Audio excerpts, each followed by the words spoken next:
डोंबिवलीच्या या शोभायात्रेमध्ये खरं तर काही विशेष मंडळीसुद्धा सहभागी झाली आहेत. एक छान संदेश घेऊन आणि एक नवी उमेद घेऊन ते या शोभायात्रेत सहभागी झालेत. एक सकारात्मकता पेरण्याचा प्रयत्न ते करतायत. खूप स्वागत तुमचं एबीपी माझामध्ये. भरारी अस्थिव्यंग विकलांग संस्था डोंबिवलीची ही सगळी मंडळी आहेत. काय सांगाल, तुमचा काय हेतू आहे या शोभायात्रेमध्ये सहभागी होण्याचा? आमचा हेतू हेच आहे की सगळ्यांना इक्वल अपॉर्च्युनिटीज, डायव्हर्सिफिकेशन आणि डायव्हर्सिफाय युनिटी आणि डिफरंटली एबल्ड दिव्यांगजनांना एक डिग्निटीची लाईफ मिळावी.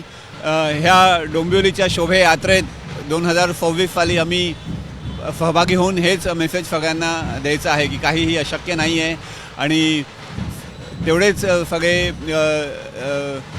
सगळे एबल्ड आहेत. काही अशक्य नाही आहे, सगळ्यांची क्षमता तेवढीच आहे, सगळे सारख्याच ताकदीचे आहेत असा एक संदेश देत ही मंडळी या यात्रेत सहभागी झाले, शोभायात्रेत सहभागी झालेत. कधीपासून तुम्ही येता इकडे? पहिलंच वर्ष आहे.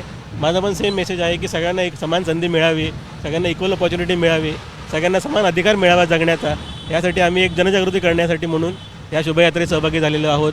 इथली वातावरण जातात चांगलं आहे, कव्हरेज पण चांगलं मिळत आहे. त्याबद्दल खूप खूप धन्यवाद एबीपी माझ्याचे. तुमचे खूप आभार, खूप धन्यवाद, कारण खूप चांगला संदेश तुम्ही देताय आणि सगळ्यांना बळ द्यायचा प्रयत्न तुम्ही करताय. खूप धन्यवाद, खूप आभार तुमचे. Thank you very much. Thank you very much. ABP माझा, उघडा डोळे बघा नीट.